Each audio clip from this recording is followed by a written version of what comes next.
పేదవాడికి కరోనా వచ్చినప్పుడు ఏ రకంగా ఆదుకున్నామో. నేను అప్పుడు హోమ్ మినిస్టర్లో ఉన్నాను.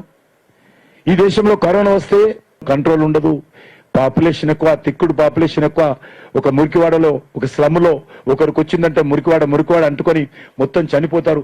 అనేక రకాల అవమానం చేస్తూ, మన హీనంగా చూస్తూ ఆర్టికల్స్ వచ్చాయి విదేశాల పత్రికల్లో.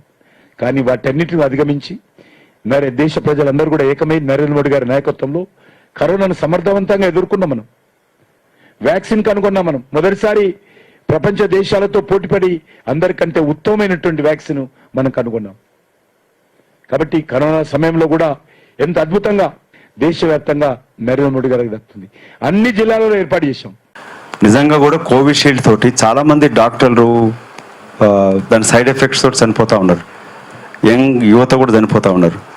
సో దాని సైడ్ ఎఫెక్ట్స్ ఉన్నాయని చాలా రీసెర్చ్ వచ్చినాయి. ఒక డాక్టర్ కూడా నాకు రీసెర్చ్ చేసి పంపించినాడు. అతను కోవిషీల్డ్ వ్యాక్సిన్ మొదలుపెట్టినప్పటికీ కూడా అతను అపోజ్ చేస్తూ ఉండే. సో వాళ్ళ రిపోర్ట్స్ కూడా కొన్ని ఉన్నాయి. సో దాన్ని యాక్షన్ తీసుకోవాలంటే ఆబ్వియస్లీ కోవిషీల్డ్ ప్రమోట్ చేసిన నరేంద్ర మోదీ కానీ కిషన్ రెడ్డి కూడా మాట్లాడరు. నాకు ఆ బాధ తెలుసు కాబట్టి నా కుటుంబంలో 6 మందిని కోల్పోవడం జరిగింది. వదిన చనిపోయింది, పెద్ద బావ చనిపోయినాడు, 2 మామలు చనిపోయినాడు. సో కోవిషీల్డ్ తీసుకున్నాక కూడా చాలామంది మిత్రులు, యంగ్ పిల్లలు చనిపోయిన వాళ్ళు ఉన్నారు. ఆ బాధ నాకు తెలుసు కాబట్టి అది అర్థమవుతుంది. కానీ ఇప్పటికన్నా వాళ్ళ అనాలోచిత నిర్ణయం లేక ఎక్స్పీరియన్స్ లేకుండా కూడా ఈ జరుగుతున్నప్పుడు కనీసం రీసెర్చ్ చేసి ఉన్న వాళ్ళని కాపాడడానికి కొరకైనా ప్రయత్నం చేయాలి. అదేం జరగట్లే. కోట్లాది మంది రోడ్ల మీద తిరిగి చచ్చిపోతే కూడా పట్టించుకొని కోవిడ్ సమయంలో వదిన చనిపోయినప్పుడు దానం చేసడానికి కొరకు ఎక్కడ ప్లేస్ లేకుండే.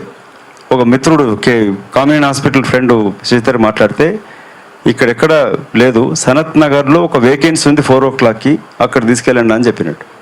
నేను ఎక్స్ఎంపీ ఏదని చెప్తే అప్పుడు ఇక్కడ మా ప్రస్థానంలో వాళ్ళు అలౌ చేసినారు. అంటే వెయిటింగ్ లిస్ట్ ఉండే.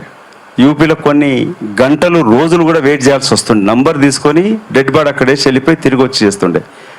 హైదరాబాద్ సిటీలోనే 33,000 పైన చనిపోయారని చెప్పి ఇప్పుడు రిపోర్ట్స్ ఉన్నాయి. నీకు అది డెత్ సర్టిఫికేట్స్ జిహెచ్ఎంసీ వాళ్ళు ఇష్యూ చేశారు ఆ 1 month పీరియడ్లో.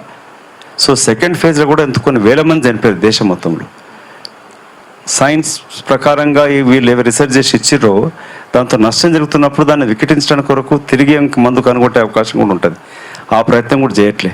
So it's very inhuman way of behaving Kishan Reddy or Narendra Modi గారు.